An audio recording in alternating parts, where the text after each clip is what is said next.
পাগলের মতো দৌড়াতে থাকবেন, তার কোনো গুনাহগার উম্মত যাতে জাহান্নামে ঢুকে না যায়। সেদিন কেউ সুপারিশ করতে পারবে না বিশ্বনবী ছাড়া। কিয়ামতের ময়দানে ওই বিভীষিকাময় সময়ে মুসিবতের কালে মানুষগুলো পাগল হয়ে বিশ্বনবীকে খুঁজতে আরম্ভ করবে। সবাই মিলে বিশ্বনবীর কাছে যেয়ে বলবে, ইয়া রাহমাতাল লিল আলামিন, ইয়া খাতামান নবীন, রাহমাতাল লিল আলামিন। দেখেন আমাদের কি অবস্থা, কি কঠিন বিপদে আমরা আছি, দাঁড়াতে পারি না, সূর্যের আলোতে ঘেমে হয়রান। আজকে কেউ সুপারিশ করতে পারবে না। সব নবীরা অপারগতা স্বীকার করেছে, তারা বলেছে আপনি ছাড়া কেউ নাকি আল্লাহর সামনে দাঁড়াতে পারবেন না, আপনি একটু সুপারিশ করেন। বিশ্বনবী বলবেন, আসো আসো, আজকের দিনে আমি ছাড়া আল্লাহর সামনে কেউ দাঁড়াতে পারবে না। বিশ্বনবী মাকামে মাহমুদে যে আল্লাহু আকবার বলে সিজদায় লুটিয়ে পড়বেন, আল্লাহ রাব্বুল আলামিন বিশ্বনবীকে এমন কিছু চমৎকার শব্দ শিখাবেন, ওই শব্দগুলো দিয়ে আল্লাহর প্রশংসা করে বিশ্বনবী কাঁদতে আরম্ভ করবেন। বিশ্বনবী এমন ভাবে অজর দ্বারায় সিজদায় লুটিয়ে পড়ে কাঁদবেন, রব্বুল আলামিনের রহমতের দরিয়ায় জোশ লেগে যাবে। রব্বুল আলামিন এই দৃশ্য থেকে সহ্য করতে পারবেন না। রব্বুল আলামিন বলবেন, ইয়া মুহাম্মদ ইরফা রাসাক, ও নবী আপনি মাথা তোলেন, মাথা তোলেন, আপনার কান্না আমি সহ্য করতে পারি না।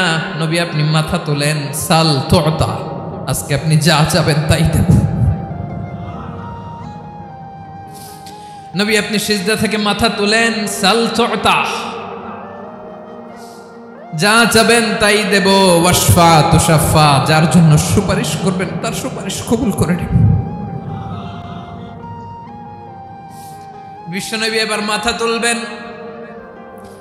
যে বিভীষিকাময় সময়ে প্রত্যেক নবী বলেছেন আমি পারবো না, প্রত্যেক নবী বলেছেন নফসি নফসি, আমার কি হবে আমি জানি না, আল্লাহ আমারে বাঁচাও। প্রতিটি নবী বলবেন নফসি নফসি, আল্লাহ তুমি আমারে বাঁচাও, আমারে বাঁচাও। বিশ্বনবী মাথা তুলবেন, তুলে বলবেন রব্বি হাবলি উম্মতি, আল্লাহ তুমি আমার গুনাহগার উম্মতকে বাঁচাও। এই দুনিয়ার বুকে রব্বুল আলামিন সব নবীকে একটা করে দাওয়া মুস্তাজাবা দিয়েছেন, মানে যে দোয়া করলে কবুল হয়ে যায় সাথে সাথেই। দাও বিহা, দুনিয়ার সব নবীরা ওই দোয়াটা দুনিয়াই করে ফেলেছে। সব নবীকে আল্লাহ একটা করে দোয়া দিয়েছেন, নবী দোয়া করলেই কবুল। সব নবীরা ওই দোয়া করে ফেলেছে দুনিয়াতে। বিশ্বনবী বলেন আমি করি নাই। ওয়া ইন্নী আখতাবিউ দাওয়াতি শাফাআতান লি উম্মতি ইয়াউমাল কিয়ামাহ, আমার ওই স্পেশাল দোয়াটা আমি দুনিয়ার বুকে কঠিন বিপদে পড়েও কোনোদিন করি নাই। আমি আমার স্পেশাল দোয়াটা কিয়ামতের দিন আমার গুনাহগার উম্মতকে সুপারিশের জন্য রেখে দিয়েছি। আল্লাহ বলবেন নবীর ফারাসাক, মাথা তোলেন, আর কাটবেন না। বিশ্বনবী মাথা তুলবেন, আল্লাহ বলবেন সাল তুতা, আপনি যা চাবেন তাই দেব। ওয়াশফা তুশাফা, সুপারিশ করেন, সুপারিশ কবুল করব। বিশ্বনবী বলবেন আল্লাহ ওই স্পেশাল দোয়াটা দুনিয়াতে করি নাই, আজকে আমি তোমার দরবারে দাঁড়িয়ে কিয়ামতের দিন ওই দোয়াটা করছি। আল্লাহ আমার যে উম্মতের হৃদয়ে যাররা পরিমাণ ঈমান আছে, আমার একটা উম্মতকেও তুমি জাহান্নামে ঢোকাতে পারবা না। বিশ্বনবী পাগলের মতো একবার হাউজে কাউসারে যাবেন, একবার সিরাতে যাবেন, একবার পুলসিরাতের দিকে, একবার হাউজে কাউসারের দিকে। পাগলের মতো দৌড়াতে থাকবেন, তার কোনো গুনাহগার উম্মত যাতে জাহান্নামে ঢুকে না যায়। সেদিন কেউ সুপারিশ করতে পারবে না বিশ্বনবী ছাড়া। এজন্য 5 নম্বর আল্লাহ বললেন মান যাল্লাযী ইয়াশফাউ ইনদাহু ইল্লা বিইযনিহি, কার সাহস আছে, কার এত বড় বুকের পাটা কিয়ামতের কঠিন দিন আল্লাহর সামনে দাঁড়িয়ে সুপারিশ করবে? কারো ক্ষমতা নেই, কারো ক্ষমতা নাই। বিশ্বনবী সেদিন সিজদায় পড়ে উম্মতের জন্য কাঁদবেন, সবাই কাঁদবে নফসি নফসি, আল্লাহ আমারে বাঁচাও, আল্লাহ আমারে বাঁচাও। বিশ্বনবী বলবেন উম্মতি উম্মতি, বিশ্বনবী আমার জন্য কাঁদবেন, আপনার জন্য কাঁদবেন, আমাদের জন্য সেদিন কেঁদে কেঁদে জাহান্নামের দরজায় দাঁড়িয়ে আমাদেরকে টেনে টেনে জান্নাতে ঢুকাবেন। এজন্য এই বিশ্বনবীর ভালোবাসা যেন আমাদের হৃদয়ে ভরপুর থাকে। আমার ভাইয়েরা, প্রতি শুক্রবার বিশ্বনবীর উপরে বেশি বেশি যেন আমরা দুরূদ পড়ি। আমরা যখন বিশ্বনবীর সালাম দেই, দুরূদ পড়ি, একদল স্পেশাল ফেরেশতা আছে যারা বিশ্বনবীর দুরূদটা নিয়ে সরাসরি বিশ্বনবীর রওজায় যায়, যে বলে অমুকের বেটা অমুক আপনারে সালাম দিয়েছে। বিশ্বনবী নিজ কবরের থেকে নিজেই সালামের উত্তর দেয়। বিশ্বনবীর ভালোবাসা যেন আমাদের হৃদয়ে থাকে, বিশ্বনবীর সুন্নাহ দিয়ে যেন আমাদের জীবনটাকে সাজাই। পারা যাবে ইনশাআল্লাহ। বিশ্বনবীর ভালোবাসা ছাড়া কেউ জান্নাতে ঢুকতে পারবে।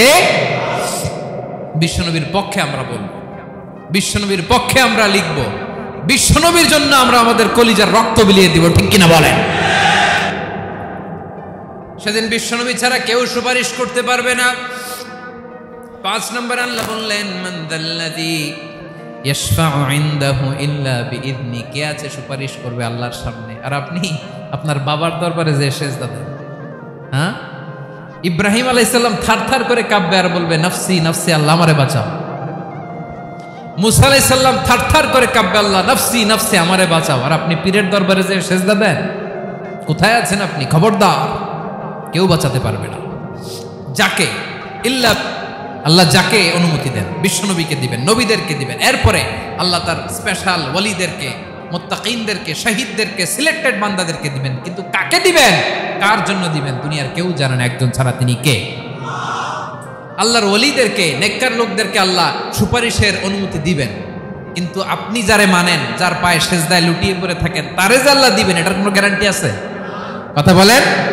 এজন্য জপতে হবে একজনের নাম। আওয়াজ করে বলুন, তিনি কে?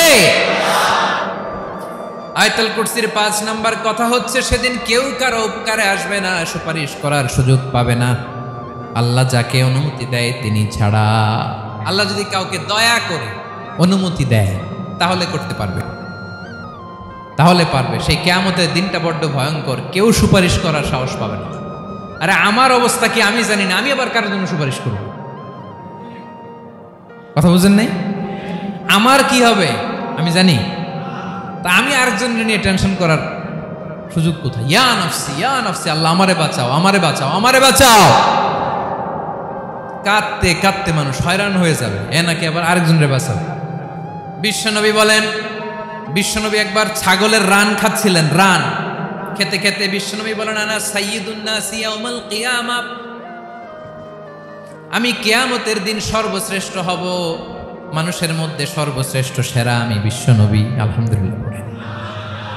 বিশ্বনবী বলেন, সেদিনটা বড্ড ভয়ঙ্কর, সেদিন কেউ কারো কোনো উপকারে আসবে না, বন্ধু বন্ধুর কাজে আসবে না, স্ত্রী স্বামীর উপকারে আসবে না, স্বামী স্ত্রীর উপকারে আসবে না, পীর সাহেব মুরিদরে বাঁচাতে পারবে না, মুরিদ পীর সাহেবরে বাঁচাতে পারবে না, নেতা কর্মীর পরিচয় দিবে না, কর্মী নেতার পরিচয় দিবে না, ভাই বোনকে চিনবে না, বোন ভাইকে চিনবে না, বাবা তার সন্তানকে চিনবে না, মেয়েকে দেখে মা দৌড়ে দৌড়ে পালাবে। বড্ড ভয়ঙ্কর দিন। বিশ্বনবী বলবেন, জমিনটা এখনকার মতো থাকবে না, পুরো জমিনটা সমান হয়ে যাবে, ফ্ল্যাট। এখন তো গোল, তখন ফ্ল্যাট। সবাই এক জমিনের উপরে দাঁড়াবে, সূর্যটা মাথার কাছে চলে আসবে, সূর্যের গরমে মানুষের মাথার মগজ গলে গলে কানের ছিদ্র, নাকের ছিদ্র দিয়ে বেয়ে বেয়ে পড়বে। আহ, সবাই হয়রান, পেরেশান, ক্লান্ত শ্রান্ত। মানুষগুলো বলবে বাঁচার কোনো উপায় নাই। 50,000 বছর মানুষ এরকম দৌড়াবে, চিৎকার করবে, কাঁদবে, বাঁচার কোনো উপায় নাই। সবাই বলবে, আহ, আল্লাহ যদি বিচারটা শুরু করতো, যা হবার হবে, আগে বিচার শুরু করুন। বিচারই শুরু হয় না, বিচার শুরু হইতেই 50,000 বছর। আল্লাহ, 50,000 বছর, 5,000, 15,000 না, 50,000 বছর এরকম যাবে। মানুষগুলো কাঁদতে কাঁদতে বলবে, চলো আমরা আদম আলাইহিস সালামের কাছে যাই, যেন আল্লাহর যে সুপারিশ করে, আল্লাহ আপনি বিচার শুরু করেন। কিয়ামতের ময়দানে সবাই মিলে সাইয়েদনা আদম আলাইহিস সালামের কাছে যেয়ে বলবে, ইয়া আবাল বাশার ইয়া আউয়ালাল আম্বিয়া, ও আদম নবী, আপনি দুনিয়ার বুকে প্রথম নবী, আল্লাহ নিজ হাতে আপনারে 60 হাত লম্বা করে বানিয়েছেন, আপনার সম্মানে ফেরেশতাদেরকে সেজদা দিতে বলেছেন, দুনিয়ার প্রথম নবী, প্রথম মানুষ আপনি, আপনি আল্লাহরে যে সুপারিশ করেন যেন আল্লাহ বিচার শুরু করে। আদম আলাইহিস সালাম বলবেন, আমি পারবো না, কারণ আল্লাহ আমাকে একটা নিষিদ্ধ গাছের কাছে যেতে নিষেধ করেছিল, আমি ভুল করে এই গাছের ফল খেয়েছি। নাফসি নাফসি, আজকে আমার কি হবে আমি জানি না, আমি বড় লজ্জিত। আমারে যদি আল্লাহ জিজ্ঞেস করে কেন খাইছিলাম, আমার কোনো উত্তর নাই। তোমারে বাঁচামো কেমনে আমি? নবীরা থার থার করে কাঁপবে সেদিন। আদম আলাইহিস সালাম বলবেন আমি পারবো না, মাফ করো আমাকে, আমি পারবো না। ওই যে ভুল করে গন্ধম খেয়ে ফেলেছি, নিষিদ্ধ গাছের ফল খেয়ে ফেলেছে, আমি বড় লজ্জিত, অনুতপ্ত, আমি পারবো না। আজকে আল্লাহ এত রাগান্বিত হয়েছে, আগে কখনো আল্লাহ এত রাগান্বিত হয় নাই, ভবিষ্যতে আল্লাহ কখনো এত রাগান্বিত হবে না। আমি পারবো না। এক কাজ করো, তোমরা নূহ আলাইহিস সালামের কাছে যাও। কোন নবী? লোকেরা এবার পাগলের মতো দৌড়াতে দৌড়াতে আল্লাহর নবী নূহ আলাইহিস সালামের কাছে যেয়ে বলবে, ইয়া নবী আল্লাহ নূহ, আনতা আউয়ালুর রুসুলি ফিল আরদ, আপনি জমিনে প্রথম রাসূল। আদম আলাইহিস সালাম নবী ছিলেন, রাসূল ছিলেন না। এই দুনিয়ার বুকে প্রথম রাসূল ছিলেন আল্লাহর নবী নূহ আলাইহিস সালাম।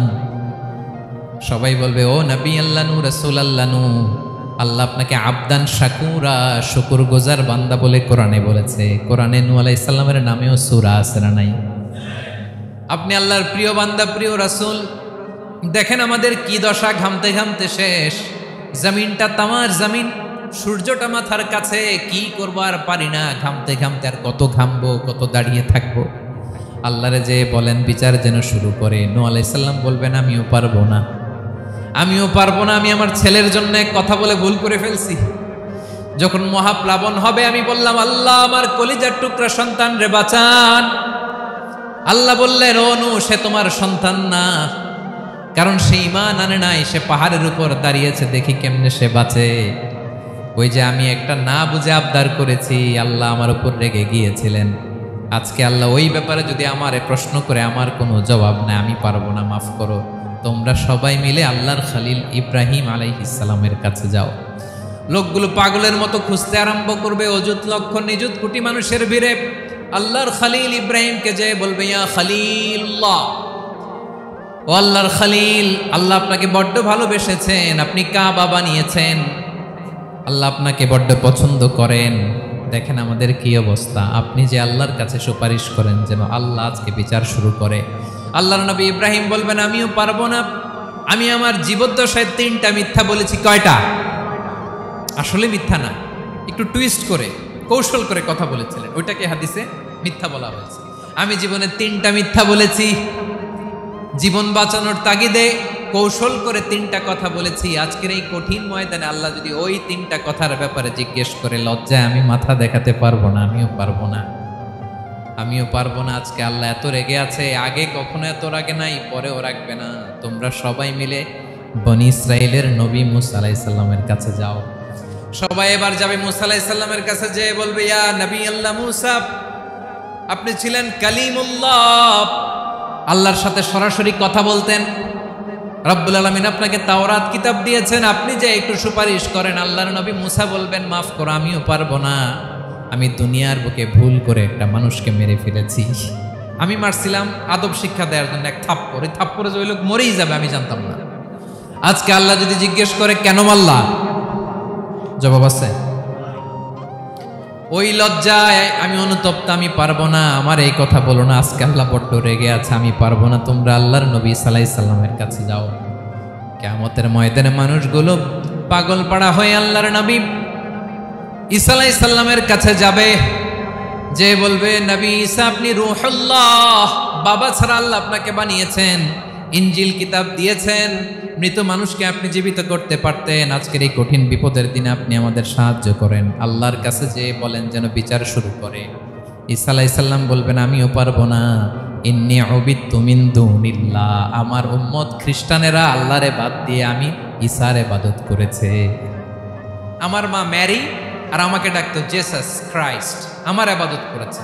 যদিও আমি আমার ইবাদত করতে বলি না, ঈসা আলাইহিস সালামও ইবাদত করতে বলেছেন একজনের, তিনি কে? আল্লাহর নবী ঈসা আলাইহিস সালাম বলবেন, আমিও পারবো না। আজকে আল্লাহ অনেক রেগে আছে, আমি পারবো না। তবে একটা পরামর্শ দিতে পারি, একটা সাজেশন দিতে পারি। আজকের দিনে এই কঠিন মুসিবতের কালে, এই কঠিন সময়ে কেউ আল্লাহর দরবারে দাঁড়িয়ে একটা টু শব্দ করার ক্ষমতা কারো নাই। একমাত্র আখিরি জামানার পয়গাম্বর বিশ্বনবী মুহাম্মদুর রাসূলুল্লাহ ছাড়া। মানুষগুলো এবার আগুনের মধ্যে পানি দিলে যেমনি আগুন নিভে যায়, দাউ দাউ করা হৃদয়ে জ্বলন্ত আগুন তাদের ঠান্ডা হবে। কিয়ামতের ময়দানে ওই বিভীষিকাময় সময়ে মুসিবতের কালে মানুষগুলো পাগল হয়ে বিশ্বনবীকে খুঁজতে আরম্ভ করবে। সবাই মিলে বিশ্বনবীর কাছে যেয়ে বলবে, ইয়া রাহমাতাল লিল আলামিন, ইয়া খাতামান নবীন, রাহমাতাল লিল আলামিন। দেখেন আমাদের কি অবস্থা, কি কঠিন বিপদে আমরা আছি, দাঁড়াতে পারি না, সূর্যের আলোতে ঘেমে হয়রান। আজকে কেউ সুপারিশ করতে পারবে না। সব নবীরা অপারগতা স্বীকার করেছে, তারা বলেছে আপনি ছাড়া কেউ নাকি আল্লাহর সামনে দাঁড়াতে পারবেন না, আপনি একটু সুপারিশ করেন। বিশ্বনবী বলবেন, আসো আসো, আজকের দিনে আমি ছাড়া আল্লাহর সামনে কেউ দাঁড়াতে পারবে না। বিশ্বনবী বলবেন, আল্লাহ ওই স্পেশাল দোয়াটা দুনিয়াতে করি নাই, আজকে আমি তোমার দরবারে দাঁড়িয়ে কিয়ামতের দিন ওই দোয়াটা করছি। আল্লাহ, আমার যে উম্মতের হৃদয়ে যাররা পরিমাণ ঈমান আছে, আমার একটা উম্মতকেও তুমি জাহান্নামে ঢুকাতে পারবা না। বিশ্বনবী পাগলের মতো একবার হাউজে কাউসারে যাবেন, একবার সিরাতে যাবেন, একবার পুলসিরাতের দিকে, একবার হাউজে কাউসারের দিকে পাগলের মতো দৌড়াতে থাকবেন। তার কোনো গুনাহগার উম্মত যাতে জাহান্নামে ঢুকে না যায়। সেদিন কেউ সুপারিশ করতে পারবে না বিশ্বনবী ছাড়া, কারো ক্ষমতা নাই। বিশ্বনবী সেদিন সেজদায় পড়ে উম্মতের জন্য কাঁদবেন, সবাই কাঁদবে, নফসি নফসি, আল্লাহ আমারে বাঁচাও, আল্লাহ আমারে বাঁচাও। বিশ্বনবী বলবেন, উম্মতি উম্মতি। বিশ্বনবী আমার জন্য কাঁদবেন, আপনার জন্য কাঁদবেন, আমাদের জন্য সেদিন কেঁদে কেঁদে জাহান্নামের দরজায় দাঁড়িয়ে আমাদেরকে টেনে টেনে জান্নাতে ঢুকাবেন।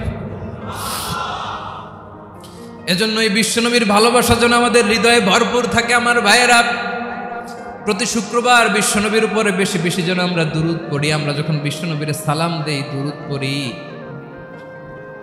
একদল স্পেশাল ফেরেশতা আছে যারা বিশ্বনবীর দুরূদটা নিয়ে সরাসরি বিশ্বনবীর রওজায় যায়, যে বলে অমুকের বেটা অমুক আপনারে সালাম দিয়েছে। বিশ্বনবী নিজ কবরের থেকে নিজেই সালামের উত্তর দেয়।